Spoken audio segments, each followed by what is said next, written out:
Մարդիկ սիրում են ասել, որ վատատեսը դա լավ տեղեկացված իրատեսն է։ Հենց այս հումորային արտահայտությամբ մենք մեր դասը սկսենք այսօր։ Եվ որոշակի ձևով մեր այսօրվա դասը բարդ է, որովհետև մենք առանցքային ընդհանուր գաղափարին մեծ մարտահրավեր ենք ուզում նետենք։ Եվ այդպես ընդհանուր առմամբ ցանկացած միջին վիճակագրական մարդը կասի, որ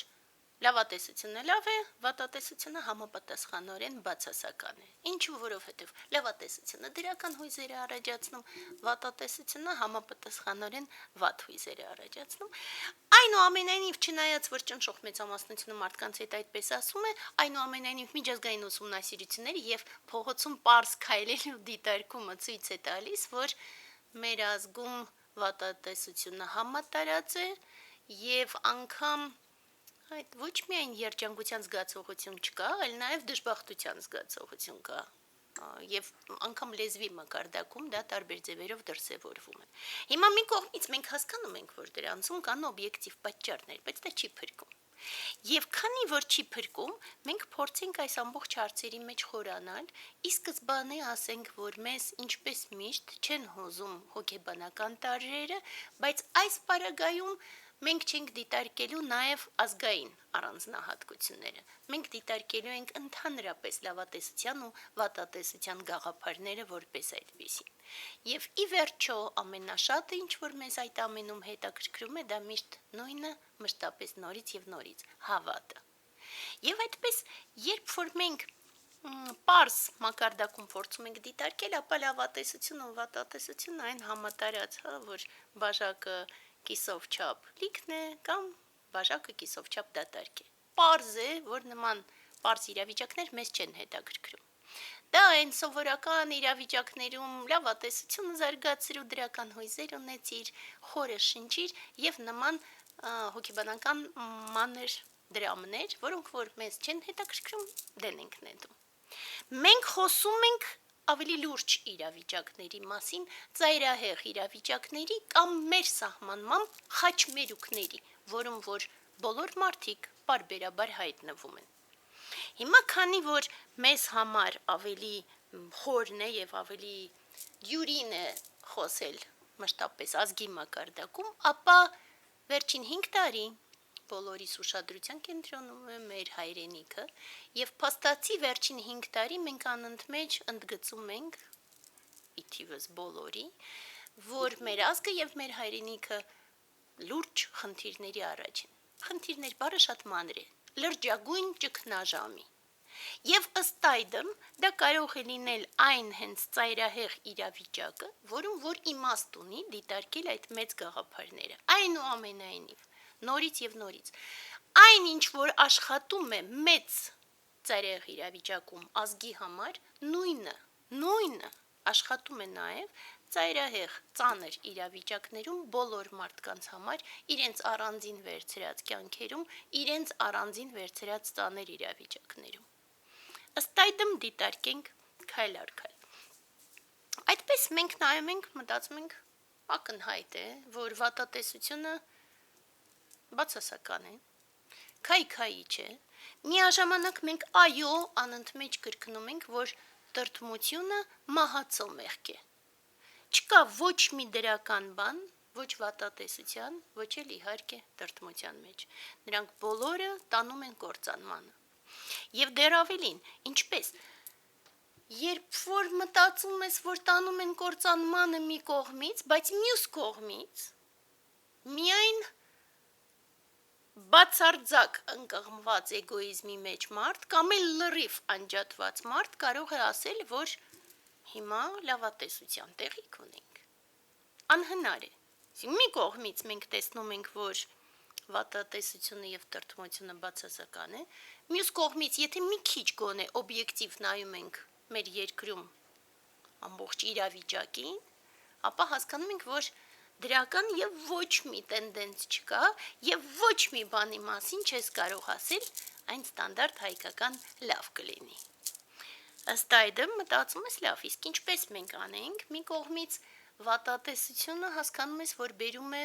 շատ ծանր բաների, բերում է անջատվելուն, կամ բերում է ագրեսիային, կամ բերում է չարացմանը տարբեր մակարդակներում, կամ բերում է ընդհանրապես տենց խելագարությանը եւ դրա հենց սա է պատճառը, որ մենք այսքան մեծ ցավոք սրտի աճ ունենք հոգեկան հիվանդությունների Հայաստանում եւ այդպես կարելի է թվարկել անվերջ։ Մյուս կողմից մենք հասկանում ենք, որ ամբողջ տառապանքի, տխրության, նորից տրտմության եւ այնի մեջ չկա ոչ մի կոնստրուկտիվ բան։ Այսինքն դու չես կարող դրանցով ինչ-որ մի բան կառուցել։ Այո, տխրում ենք այս ամբողջի համար, բայց հասկանում ենք, որ տխրությունը լուծում չէ, որ դու չես կարող տխրությամբ որևէ բան լուծել, բայց մյուս կողմից նորից, եթե դու չունես տխրություն այս ամբողջ իրավիճակում, ապա կամ եսապաշտ ես, կամ երեսպաշտ ես։ Երկու պարագայում էլ բացասական է։ Եվ այդպես մենք մտածում ենք, որ ահա, ուրեմն ակամա գալիս ենք դրան, որ լավատեսությունն է լուծումը։ Այնուամենայնիվ, քանի որ ի սկզբանե ասեցի, որ մարտահրավեր ենք նետում, մենք նետում ենք այդ մարտահրավերը։ Լավատեսությունը այս պարագայում եւ ոչ մի կոնստրուկտիվ բան իր մեջ չի կրում եւ փաստացի տանում է փակուղի։ Այսինքն լավատեսությունը եւս լուծում չի կարող լինել։ Սա թվում է, որ մարտահրավեր է եւ թվում է, որ ակնհայտ է, բայց չկա լավատեսության մեջ ոչ կամք, ոչ պատասխանատվություն, ոչ էլ սեփական կողմնորոշում։ Այս արտահայտության վրա մենք մի պահ կանգ առնենք, մի քայլ հետ անենք եւ ասենք հետեւյալը. մարդիկ տարբեր են ինտելեկտի զարգացման մակարդակում, տարբեր են հույզերի առումով եւ տարբեր են նաեւ կամքի։ Եթե մարդիկ ունեն թույլ կամք, ապա իրենց համար լավատեսությունը անհրաժեշտ է։ Եվ դրա համար այս կետից ի վեր ես խնդրում եմ բոլոր նրանց, ովքեր որ թույլ կամք ունեն, շարունակեն առաջնորդվել լավատեսությամբ, եւ բոլոր մարդիկ, ովքեր որ խոսում են նրանց հետ ով թույլ կամք ունի, եւս շարունակեն առաջնորդվել լավատեսությամբ։ Բոլորին նորից ու նորից օգնելով ստանդարտ հայկական արտահայտությամբ լավ կլինի։ Թող թույլ կամքով մարդիկ դրանով շարժվեն։ Դրանում չկա բացասական ինչ-որ մի բան, կա օբյեկտիվ ընդունում, որ մարդու համար, որ սահմանային վիճակում է, երբեմն ավելի լավ է կախվել թեկուս փրփուրներից, բայց մտածել, որ լավ կլինի ի վերջո։ Իսկ մենք շարունակենք առաջ գնալ եւ մտածենք, իսկ ինչու չկա լավատեսության մեջ սփոփանք։ Ինչու։ Պարզ պատճառներով եւ այդ պարզ պատճառները մենք քայլ առ քայլ դիտարկենք։ Առաջինը հոգեբանական է, նորից քանի որ մենք խուսափում ենք մանր բաներից, այնուամենայնիվ ասենք, ակնհայտ է։ Եթե դու անընդմեջ փորձում ես մտածել, որ կլինի լավը, դու կարող ես սկսել խուսափել բացասական հույզերից։ Ըստ այդմ դու սկսում ես խուսափել օբյեկտիվ իրականությունից, ըստ այդմ դու սկսում ես մտնել փակուղի եւ ի վերջո, երբ որ իրականությունը ջարդվելու է քո գլխին, դու հասկանալու ես, որ այդ լավատեսությունը չբերեց քեզ եւ որևէ փրկության։ Սա առաջին մեխը։ Երկրորդ մեխը, իսկ ինչ ընդհանրապես լավը։ Այն ինչ որ լավ է մեկի համար, կարող է լինել խիստ բացասական ուրիշի համար։ Եվ այդպես շարունակ։ Եթե մենք դիտարկենք абստրակտ դիտարկենք որևէ երկիր, որում իշխանությունները ամբողջությամբ դավաճանել են ազգը եւ հայրենիքը, որում ենթադրենք абստրակտ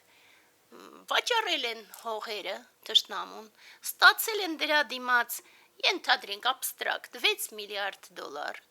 այդ 6 միլիարդ դոլարը ծախսել են, հետո նոր հերթական 4 միլիարդի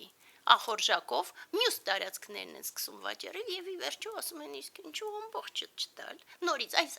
абստրակտ ենթադրությունները։ Այդ абստրակտ ենթադրության մեջ նրա համար որ վաճառում է, լավը ինչն է։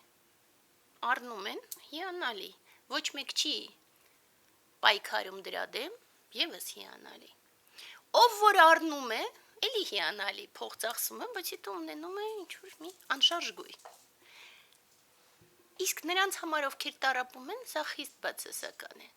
Այսա լավ օրինակ է, թե ինչպես լավատեսությունը շատ Աբստրակտ է եւ շատերի համար փաստացի իրարամերժ։ Մյուս կետը լավը։ Այն լավը, որ մենք նայում ենք փոքր տարածքում, ժամանակի փոքր հատվածով, կարող է բացարձակ լավ չլինել, եթե մենք ժամանակը մի քիչ ավելի մեծ ենք նայում։ Դա ցանկացած մարդ իր կյանքում վստահաբար ունեցել է, երբ որ նայում է հետ անցյալին եւ մտածում է, կյանքի այս փուլում մենք ունեցել ենք այս իրավիճակ, որում շատ ուզել ենք, որ այսպիսի մի լավ բան լինի, հետո անցել է ժամանակ, չի ստացվել, հետո հասկացել ենք ինչ լավ է, որ չի ստացվել, ինչքան վատ բաների կարող էր դա բերել։ Դա բոլորը կյանքում ունենում են եւ նույնը կարող է լինել եւ հայրենիքի եւ տարբեր մարդկանց համար նորից կիրառելի։ Այսինքն այն ինչ որ լավ է այս պահին կարող է լինել շատ վատ հետո։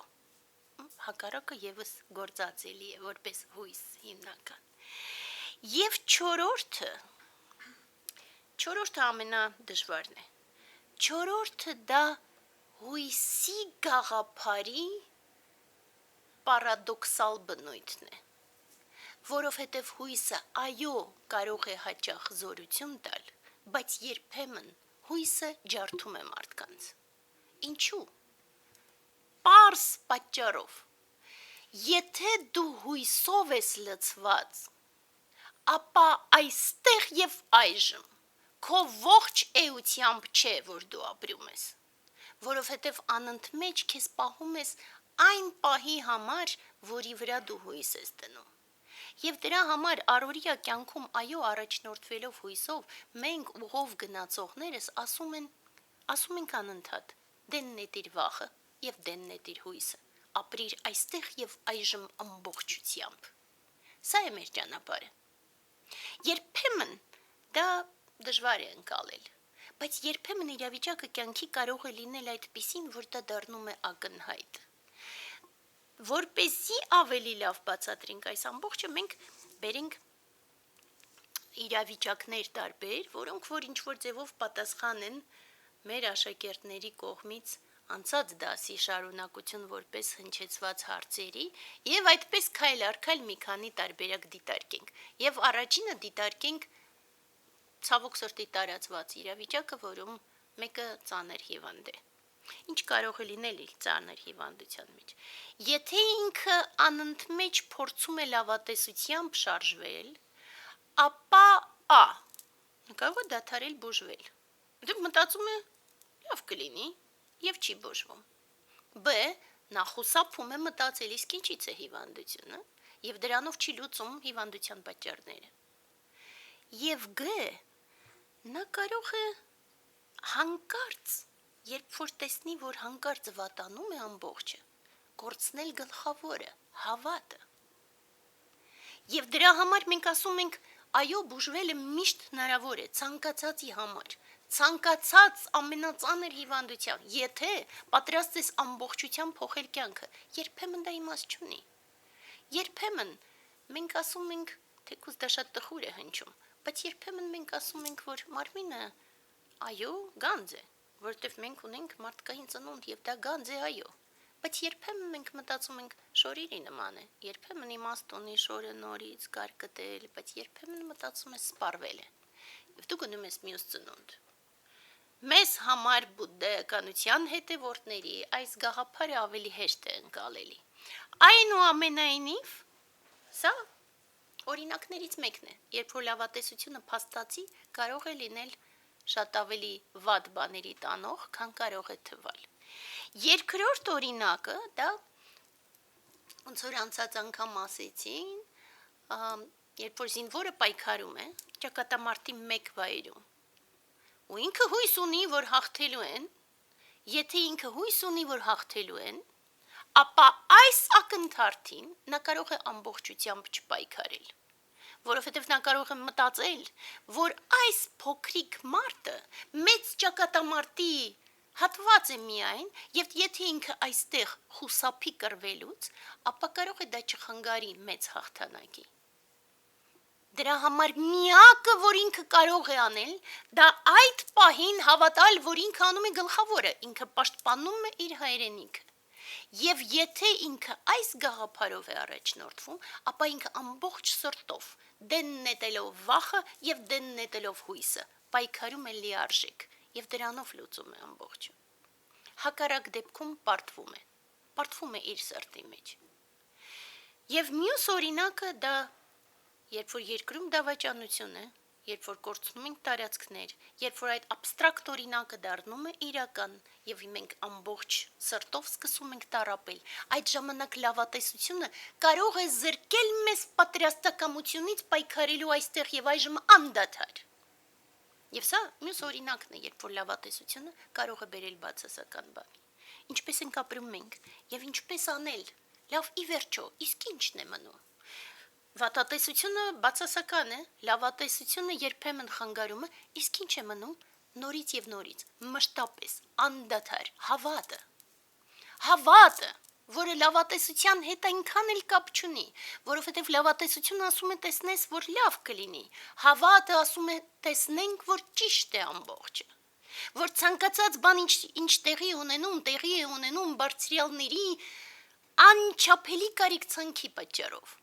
որ եթե տեղի է ունենում բացասական իրավիճակ, ապա դա դրա համար է, որ մենք կարողանանք չարիքից ձերբազատվել, իսկ եթե լինում է լավը, ապա նոր բաներ սովորել։ Հավատն է, որ օգնում է հասկանալ, որ ցանկացած բան ունի միայն մեկ իրական մեծագույն նպատակ՝ օգնել մեզ ամեն քայլափոխին զարգանալու, գնալու դեպի լույս։ Որ ցանկացած խաչմերուկը նման է ընտրության, ընտրում ես ճիշտը, զարգանում ես եւ գնում ես առաջ, ընտրում ես սխալը, տառապում ես, իսկ հետո կյանքը նորից բերում է քեզ նույն խաչմերուկի, այնքան ժամանակ, մինչեւ դու չկարողանաս ի վերջո ճիշտ լուծում կայացնել։ Եվ այդ ամբողջը ի վերջո միևնույնն է տանում է մեզ զարգացման, ու ըստ այդմ հավատում ես ոչ թե լավին, այլ բարիին, որ բարին է ի վերջո հաղթելու, որ ցանկացած պարագայում դու վերցնես ավելի մեծ հավատ, ոչ թե այն փոքրիկ հույսերը, այլ մեծ հավատը, որ ամբողջը բարիի համար է։ Եվ ըստ այդմ ստուգես քեզ, արդյոք այս պահին առաջնորդվում ես բարիով, այլ ոչ թե քո սեփական շահերով։ Սա է ճանապարհը, եւ այլ է իրականում չկա։ Եվ ծայրահեղ իրավիճակները, ոնց որ ասեցինք, օգնում են մեզ հենց ընկալելու այս տարբերությունը լավատեսության եւ իրական հավատի։